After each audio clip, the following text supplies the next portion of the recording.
माननीय सभापति महोदय, आज मांग संख्या उद्योग 42 के समर्थन में मैं अपनी भावना प्रकट कर रहा हूं। आपका आभार। कई विधायकों ने उद्योग के संबंध में सुझाव रखे और मैं उनको कहना चाहता हूं कि 3 साल पहले आप सत्ता में थे, आपने कौन सा तीर मार दिया और हमारी सरकार आने के बाद में माननीय लोकप्रिय मुख्यमंत्री जी ने कौन सा नुकसान कर दिया। आज उद्योग, और जहां उद्योग है वहां प्रगति है, रोजगार है। और मेरा सुझाव और मानना है कि उद्योग के ऊपर माननीय सदस्य गंभीरता से मंथन करते हुए सुझाव दें। ऐसे नहीं, no it is not allowed. ये तेरी मेरी की बजाय इनसे कोई फायदा होने वाला नहीं है। मैंने आपका विरोध कर दिया, आपने हमारा कर दिया, इनसे उद्योग को कोई फायदा होने वाला नहीं है।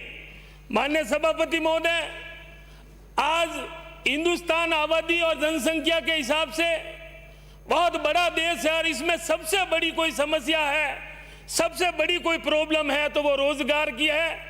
बेरोजगार घूम रहे हैं और जहां उद्योग लगेंगे वहां प्रगति होगी, वहां विकास होगा, युवाओं को रोजगार मिलेंगे और क्षेत्र का प्रगति होगी, भला होगा।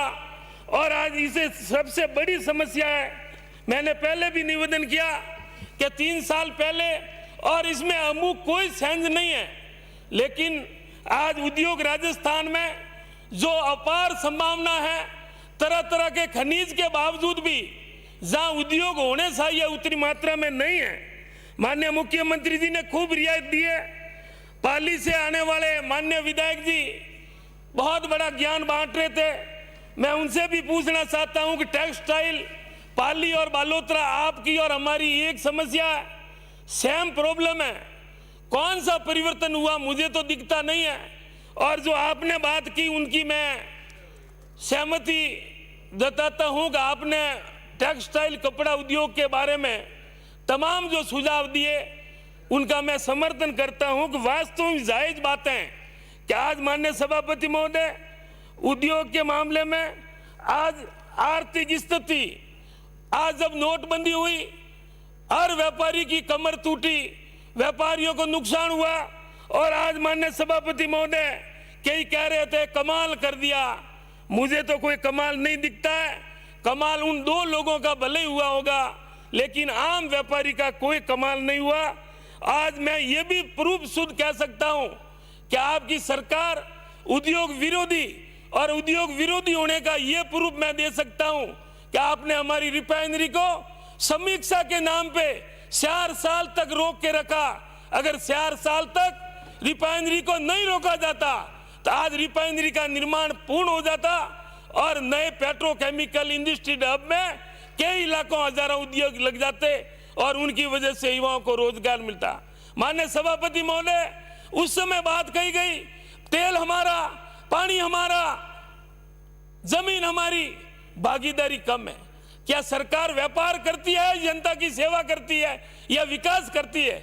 हिंदुस्तान में ये राजस्थान पहला प्रदेश है जहां सबसे बड़ी भागीदारी 26% है। हिंदुस्तान में कई एक आसाम के उदाहरण के अलावा कोई भी रिफाइनरी में कोई राज्य सरकारों की कोई भागीदारी नहीं है। लेकिन उन्होंने कहा, माननीय मनमोहन सिंह जी ने, सोनिया गांधी जी ने उद्घाटन किया है, इसलिए समीक्षा के नाम पे 4 साल तक रिफाइनरी को रोक के रखा। उनकी वजह से बहुत बड़ा नुकसान हुआ। और आज अगर शुरू होती, रोजगार मिलते, प्रगति होगी, खुशहाली आती। आज माननीय सभापति महोदय, मुझे कहते हुए गर्व होता है, एक समय था डेजर्ट रेगिस्तान, बाड़मेर पिछड़ा जिला, सजा के रूप में बोलते थे बाड़मेर भेज दूंगा। और आज मुझे गर्व है कि तरह तरह के खनिज की वजह से बाड़मेर प्रति व्यक्ति आय में 1 नंबर पे राजस्थान में है। घर घर ढाणी ढाणी लग्जरी गाड़ियां हैं, इनसे ज्यादा गर्व होता ही नहीं। आज बाड़मेर ने प्रगति की है, उनका सबसे बड़ा प्रमुख कारण खनिज है, कोयला है, ग्रेनाइट है, जिप्सम है, बेंडोनाइट है और बालोतरा का कपड़ा उद्योग है, तेल है, रिफाइनरी है, उनकी वजह से।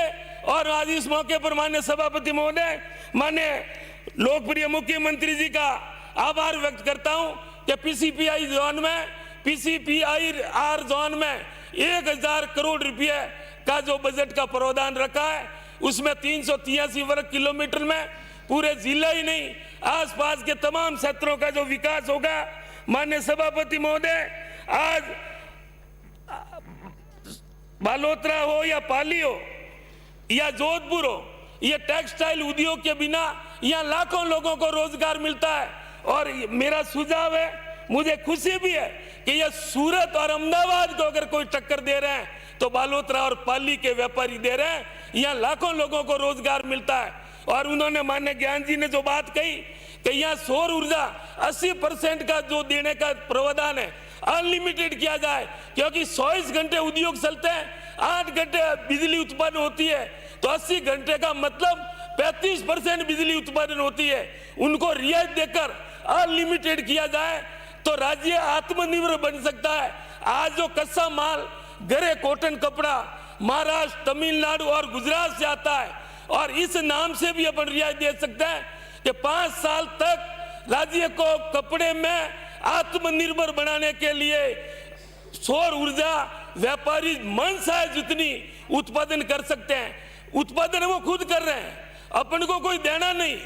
और अपन एक तरफ कह रहे हैं व्यापारी आए, उद्योग आए, और एक तरफ अधिकारियों के तरह तरह के कानून की वजह से इतने अड़चने कि आज वो साथे हुए पैसा खुद लगा रहा है, उत्पादन खुद कर रहा है, कपड़ा खुद बना रहा है, और ये लूम्स अगर लगते हैं तो आज जो लाखों लोगों को रोजगार मिल रहा है, इनसे 3 गुना वृद्धि हो सकती है। और बाड़मेर जिले में हो चाहे पाली में हो, बहुत बड़ी अपार संभावना है। और इस कपड़ा उद्योग को बढ़ावा देने के लिए सौर ऊर्जा में पूरी छूट दी जाए, ताकि यहाँ लूम्स लगेंगे, और लूम लगेंगे तो गुजरात और महाराष्ट्र के यहाँ से कपड़ा लाने की जरूरत नहीं होगी। और यहाँ बिजली महंगी, और वहाँ बिजली में छूट की वजह से अपने व्यापारी लूम्स कपड़ा बनाने में उनको सामने नहीं टिक पाते हैं। और अगर अपन को आत्मनिर्भर बनाना है तो इसमें रियायत और छूट देनी पड़ेगी। माननीय सभापति महोदय, आज से 10 साल पहले फोर्थ फेस बना, हाई कोर्ट ने आदेश दिया बालोतरा में कि शहरी क्षेत्र में जो इकाइयां लगी है उनको शिफ्ट किया जाए, शहरों में प्रदूषण नहीं फैला सकते। तो मात्र गत बार जो माननीय मुख्यमंत्री जी बने थे और मैं विधायक था, मात्र 39 प्लॉट जो आवंटन किए, उसके बाद में प्रक्रियाधीन 53 आज भी पेंडिंग है। अधिकारियों की हठधर्मिता और जिद के कारण सुप्रीम कोर्ट में अपील की है कि हम 800 रुपये कम पड़ते हैं। माननीय सभापति महोदय, 39 लोग 44 लोगों को 800 रुपये में दे दिए, 53 पेंडिंग पड़े, और उनके अलावा अतिरिक्त भूमि थी, उनसे करोड़ों अरबों रुपयों की रिको ने इनकम कर दी। तो 53 लोगों को देने में 800 रुपये में क्या फर्क पड़ता है।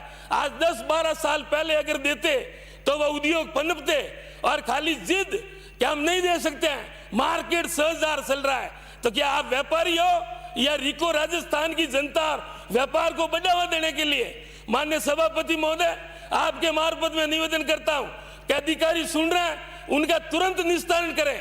12 साल पहले में 12 साल में भी ये निर्णय नहीं कर सके तो ये जवाबदारी तय हो, ये किसकी लायबिलिटी बनती है। क्यों व्यापारियों को झांसे में रख रहे हैं, न तो वो उद्योग लगा सके, शहर से बंद हो गए, आज वो बेरोजगार होकर उनके परिवार का पालन पोषण करना मुश्किल हो गया। और ये कह रहे हैं सुप्रीम कोर्ट में लग गई, हम अपने आप में रियायत नहीं दे सकते हैं। तो किसको पावर है। माननीय मंत्री जी से निवेदन है, उनका जो भी हो 800 करे या 1000 करे, उनका निस्तारण तो हो, ताकि बालोतरा में एक अच्छा मैसेज आए। उनके अलावा माननीय सभापति महोदय, आज 10 साल बाद भी फोर्थ फेस में सीपीटी निस्तारण प्लांट नहीं बना, और अगर प्लांट नहीं बनेंगे तो बाकी उद्योग भी नहीं लगेंगे। लाखों करोड़ों की कीमतों में भूखंड ले लिए, न तो प्लांट बना और न बाकी वालों को प्लॉट मिले। तो आज फोर्थ फेस में बनी हुई फैक्ट्रियां भी काम चालू नहीं हुआ, और चालू नहीं होने से उनको कोई फायदा नहीं हुआ। मान्य आज लोग इस मौके पर लोकप्रिय मुख्यमंत्री जी का आभार इस बात का करता हूं कि आज पर्यटन को भी उद्योग का दर्जा दिया है, इनसे बहुत बड़ी। और माननीय सभापति महोदय, मेरा निवेदन है कि आज पर्यटन सर्किट में ब्रह्मधाम आसोतरा को भी बजट दिया, इनका भी मैं धन्यवाद देता हूँ। राठौड़ों की कुलदेवी माँ नागाना धाम जो हमारे विधानसभा में, उनमें भी 3 करोड़ रुपए दिए, इनका भी मैं धन्यवाद ज्ञापित करता हूँ। इस बार बजट में खेड़ तीर्थ स्थल रणछोड़ राय वहां भी दिए, उनका भी मैं आभार व्यक्त करता हूँ।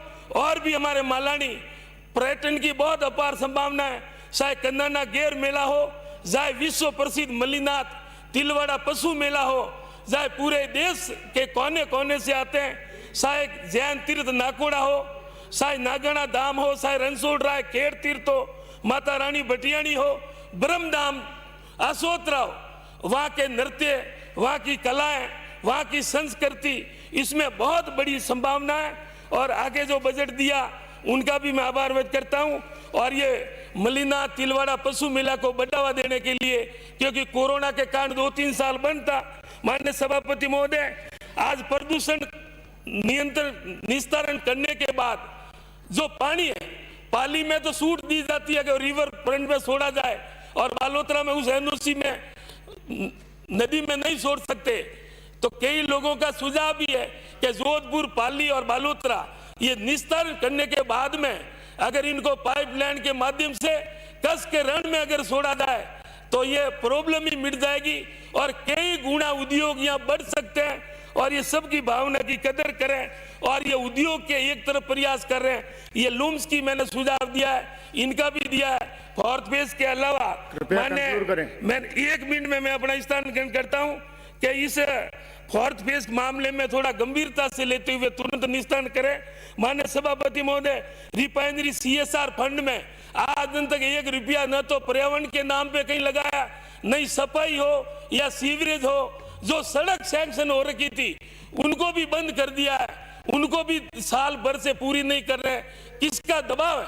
उनका जल्दी सड़क का निर्माण हो और आसपास के जितने भी गांव लगते हैं उनमें कम से कम सीवरेज, क्योंकि पचपदरा बालोतरा में हजारों लोग इंजीनियर किराए के मकानों में रह रहे हैं, गंदगी फैला रहे हैं। तो ये जरूरी है कि ये साफ सफाई के मामले में तुरंत बजट दे। माननीय सभापति महोदय, अंतिम बात कहते हुए मैं स्थान ग्रहण करता हूं और आपको धन्यवाद देता हूं कि एक व्यक्ति ने मुझे कहा कि आगे गर्मी आ रही है, शरीर खराब हो जाएगा, पैर खराब हो जाएंगे। मैंने उनसे एक ही कहा, न मैंने जिद की है न मैं नाराज हूं। आज मुझे गर्व है कि मैं सत्ता का MLA हूं, मुख्यमंत्री जी का MLA हूं, और मैं मुख्यमंत्री जी के आगे मांग नहीं करूंगा तो कहां जाके करूंगा।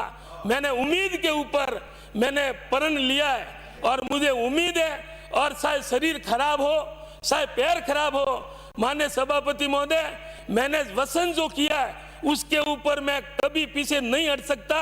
और मुझे उम्मीद है, और मुझे दूसरी बार एक साधारण व्यक्ति को राजस्थान की विधानसभा में भेजा है, वो कह भाई ये जवान है, मेहनती है, हमारी आवाज बुलंद करेगा, और मुझे एकमात्र जिला बनाने के लिए यहाँ भेजा है ताकि बालोतरा की सीट जो है पूरे राजस्थान की नजरें हैं कि वो सीट किस विचारधारा की है।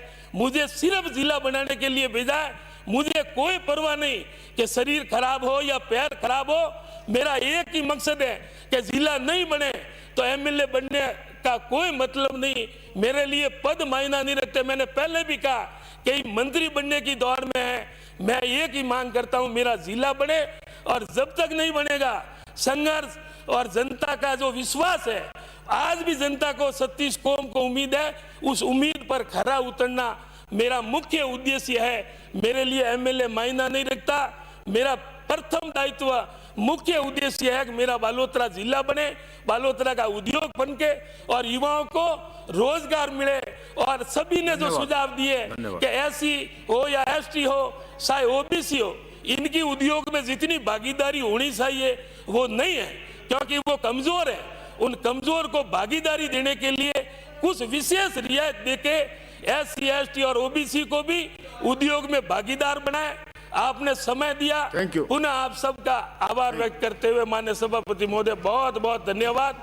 हमारा सबका एक ही सपना, बालोतरा जिला बने अपना। धन्यवाद।